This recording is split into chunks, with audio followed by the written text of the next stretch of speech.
That's a bullcrap take. I don't know if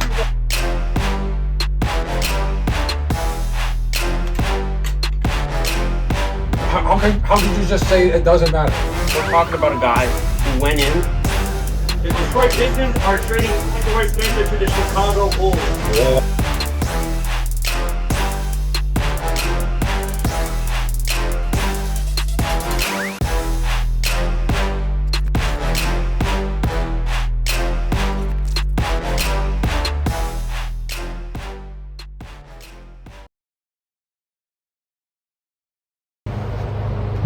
Welcome back, everybody, to the first episode of State of the League. I'm Clingo Byrne. I'm here with my co-host, Mick Roberts.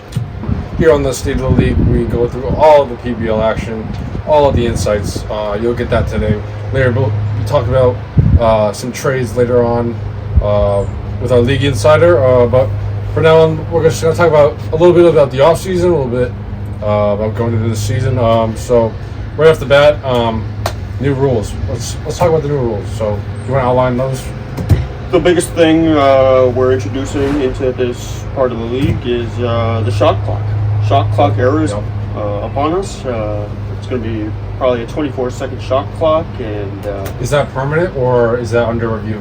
I think it's still under review. Okay. They're still talking about the inner workings of the shot clock, Right. There's definitely going to be a shot clock, and it's definitely going to affect a lot of the game. And what are your thoughts on it?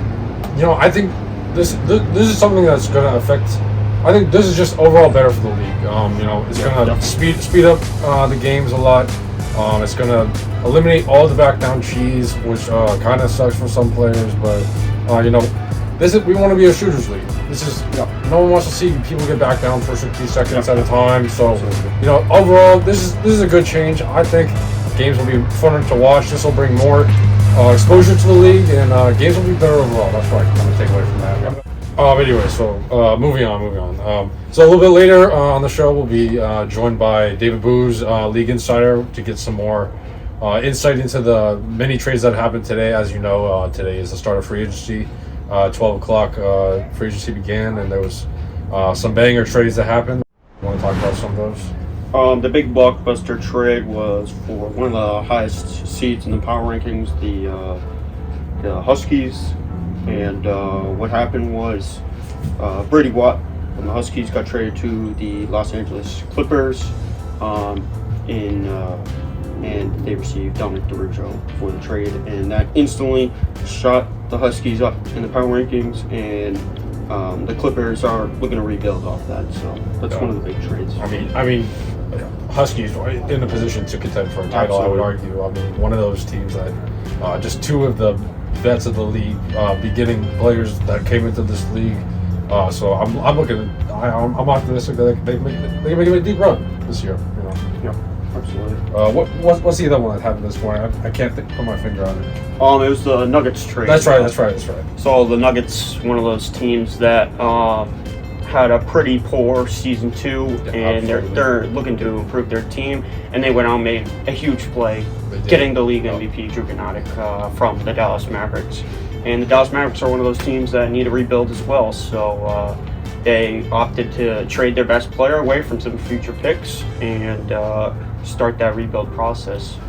Yeah, I mean, I think it's just a good trade for both teams. Nice rebrand for both of them, get a fresh start, you know. I'm interested to see how it's going to play out going forward. What do you think? I think it's a good place for the Mavericks to restart their history, because it's kind of a negative connotation with that Mavericks duo that was Luke Bobe and Drew Gnotic. And I also think it's a great place for the Dallas Mavericks to start their new future. You know, only one game, Luke Bobe flu game. Of course, you got to keep the staple player there, but to introduce the league MVP on top of that could be one of those duos that maybe gets the job done. Yeah, absolutely. Okay, moving on to our next segment. Moving into the next season, who do you see going to the finals? Let me rephrase that. Your top 6 players, who is going to be your top 2 seeds? Who do you think is going to make play-in? Are we going to have any surprises this year, or is it more of the same we've seen from seasons 1 and 2? You know, Clingo, there's this narrative going around that Drew Gnotic kind of fallen down the rankings, so to speak. And I think Matt Gove has risen to the number one spot I would among agree. the fans. I would agree. But I think that is completely bullshit. Whoa. Crazy. Whoa. Okay. I'll let you finish. I'll let you finish. Two-time MVP, and we're gonna flame the guy for losing the play-in one time. Everyone has a bad day. Okay. So playoffs don't matter. You're saying? You're saying playoffs don't matter? Absolutely matter. Okay. Playoffs. That's all legacy. That's how could you just say it doesn't matter? We're talking about a guy who went in as a complete underdog in season 1 and won a championship and won a finals MVP, and we're gonna knock him off for one bad day in the playoffs. I don't think we should completely knock him off, but I mean, it's got to do something to him. I mean, don't get me wrong, he should be on the list. I'm not crazy, but the playoffs, like, seeing that, it's got to demote him a little bit. I mean, can we come to that kind of understanding? Okay. I hear you, Clingo, but I'm keeping Drew at number one spot. Okay. Absolutely. Okay. I'll let you finish. Let you finish, Mick. Sorry. Absolutely. And my number 2 spot, I'm gonna go Colin Spencer. Wow. Crazy. I know. That's a bit of a hot take, but you know what? I respect it. But people don't realize, of course, the shot clock era. That could affect the big men the most. Yep. And I'm just, speculating here, but I think the big men are going to take a big hit when it comes to the shot clock era, and they're going to have to extend their game. And there's going to be games where they're going to have to shoot a lot of twos. And I think it's going to take some of the season to get to where they're efficient from the 2-pointers, so they might lose some of those early games. So that's why I put Matt Bove at number 3. Nothing to knock off Matt Bove, 2-time PBL finalist. Couldn't get it done, though, of course. And then number 4, I go Troy. Those are the top 4 players in the league, and I think that's pretty much undebatable. We've seen much of the same throughout the first 2 years. I mean, yep. And I respect the take. The take about the shot clock. I think that's a good take. I mean, no one knows what's going to happen, to be honest. So, it's left to be seen. I mean. Yep. What are your last 2 players? Who's sneaking in the play-in? Is there going to be a battle for it this year, or do we just expect more of the same of this year's play-in? Like Tanner, are we going to see Tanner back in that spot? I mean, who else is there? I think these 2 spots for the play-in are very controversial, and I think a lot of players can sneak in. Tanner was on the verge of not making it last year. Brady Watt almost made it. Not on the verge of not making it, but almost making it through to the finals. Yeah. We forget. Wow. So, I mean. Absolutely. That was crazy. He almost missed the play-in in the regular season, came to the play-in, and looked like one of the best players there. He came to play. He looked like one of the best players. Yep, absolutely. So, because of that, Tanner's going to be my number 5 spot. Okay, yep. And, of course, a couple names still there. You got Luke Bove, who's only won 5 career games. He's probably not going to make it. Yeah. You got Lucas Rotako, who's another one of those names. He's probably not going to make it. So, for me, between Brady Watt, Dom DeRujo, and Dominic Alicea. Dom DeRujo, yeah, I mean, Dom DeRujo, a finalist. in the finals contender, but Watt, I'm with you. Like, we don't put him up there. Yeah, we don't put him up there with the best. We don't, and I also think Dom is a player that is not known for his shooting. I think the shot clock is going to affect him as well as the bigs. What's undeniable is that he's a winner, and that's why he was the 1 seed or the 2 seed. I'm sorry, last year. So yeah, I would agree.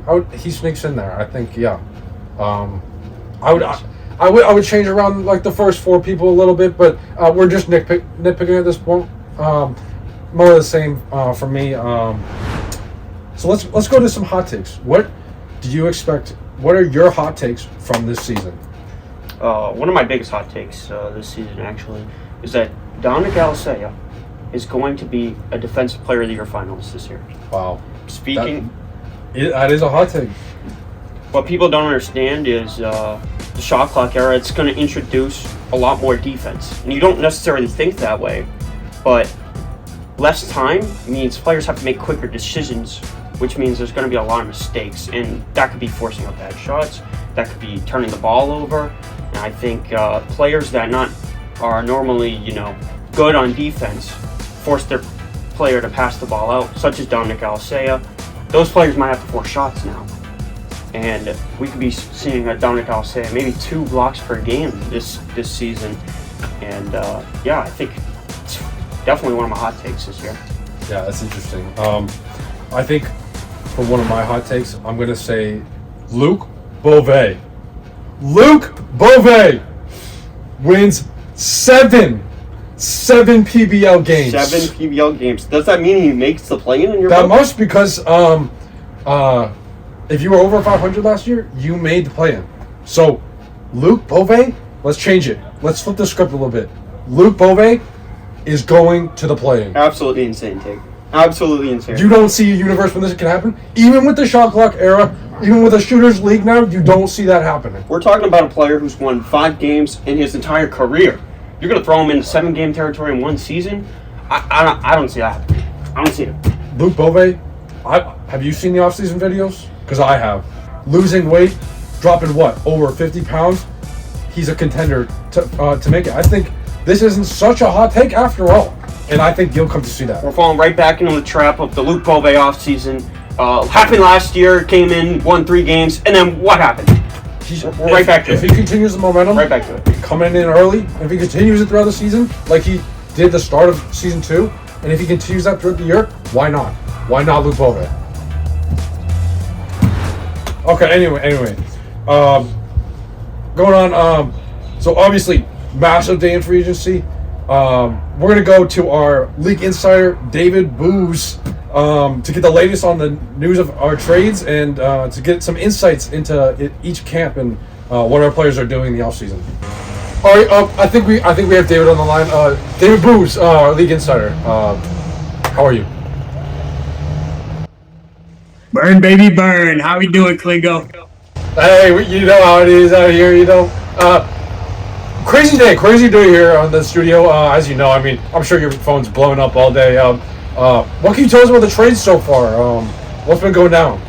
As you know, we talked about the Huskies trade and the Denver trade. Can you tell us a little bit about the insides about that? How are the camps feeling? And what are the other trades going on right now?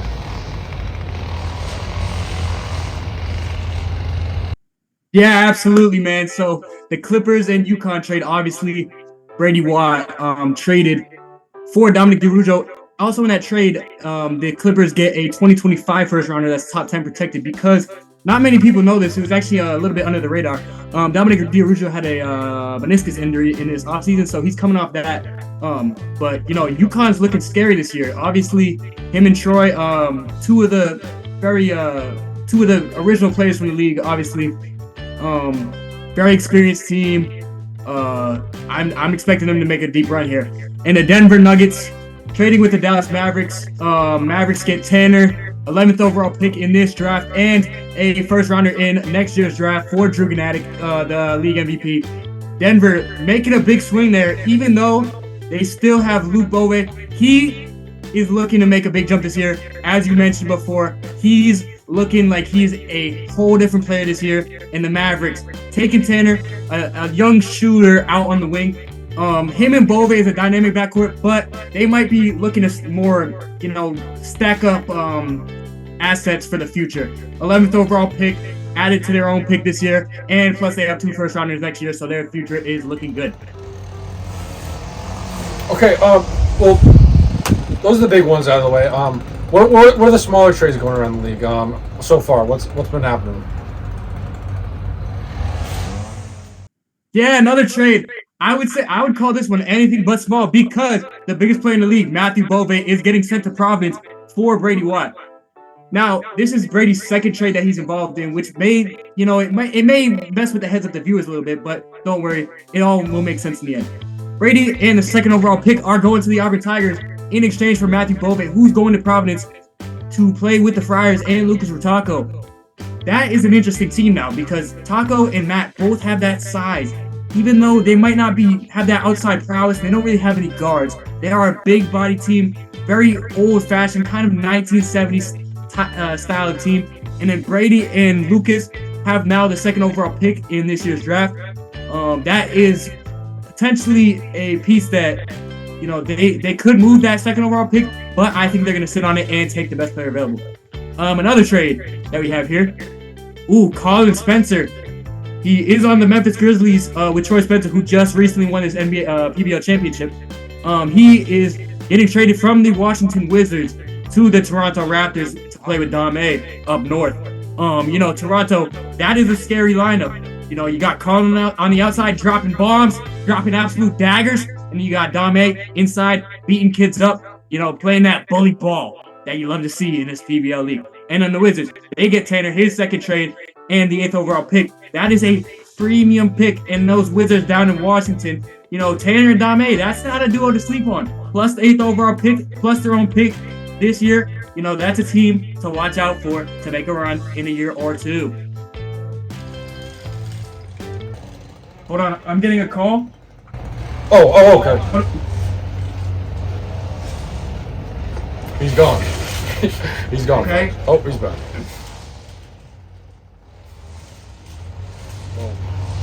This could be big news. This could be big news. Pay attention, pay attention. Keep going. Dave, are you there? I'm sorry.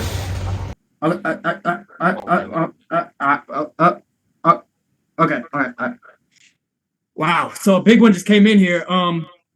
The Detroit Pistons are trading Troy Spencer to the Chicago Bulls. Whoa, wow. Yes, you heard that correctly. Wow. Troy Spencer to the Chicago Bulls for Luke Bove and the 3rd overall pick. Wow.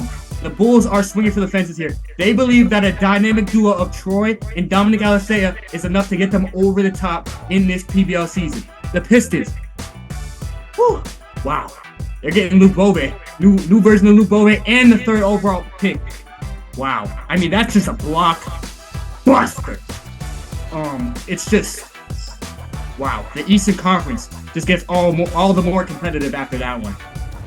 Yeah, I mean, Bulls much more relevant after that. I mean, I'm sure you would agree with me, Mick.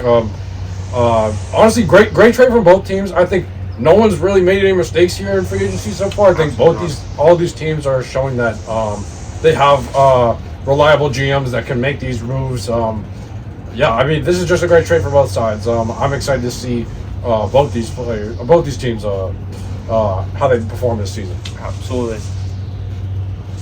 Okay, thank you for all the trade information so far. Can you tell us a little bit about our players so far this offseason?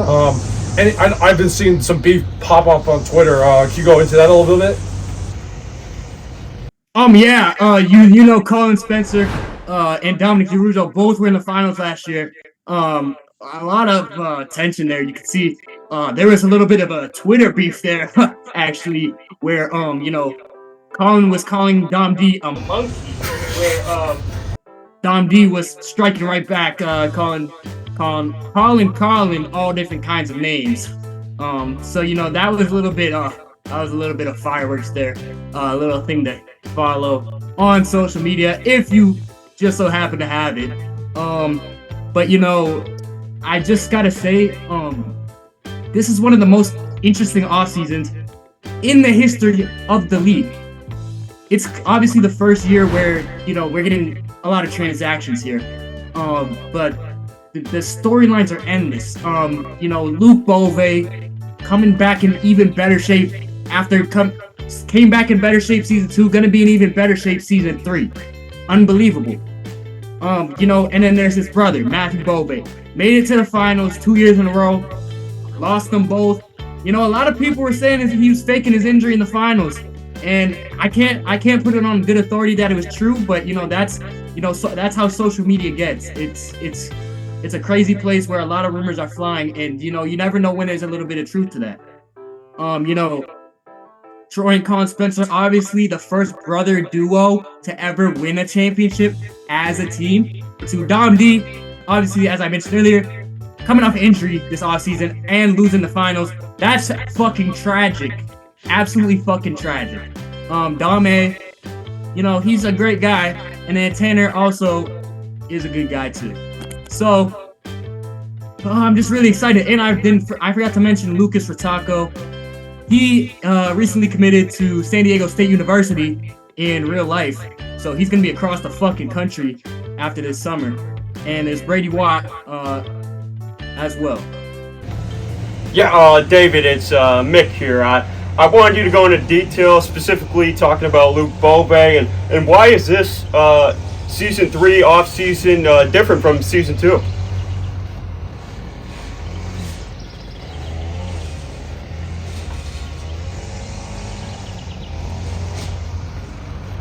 Yeah, so this year, Bove, he actually has seen significant progress in the offseason. Running those hills, eating his little Chipotle, eating the fruits and whatnot. He's working hard, man. You love to see it, and he's been putting in work at the outdoor courts. I've seen him working on his jumper, working on the touch. He's just, the word around the league and from a lot of sources close to Bove is that he's really hungry to make an improvement this year. He really is tired of being the butt of every joke. He's tired of, losing every game. He wants to make a difference, and we'll see if, the changes that he makes will be enough for him to make that a reality. Thank you, David.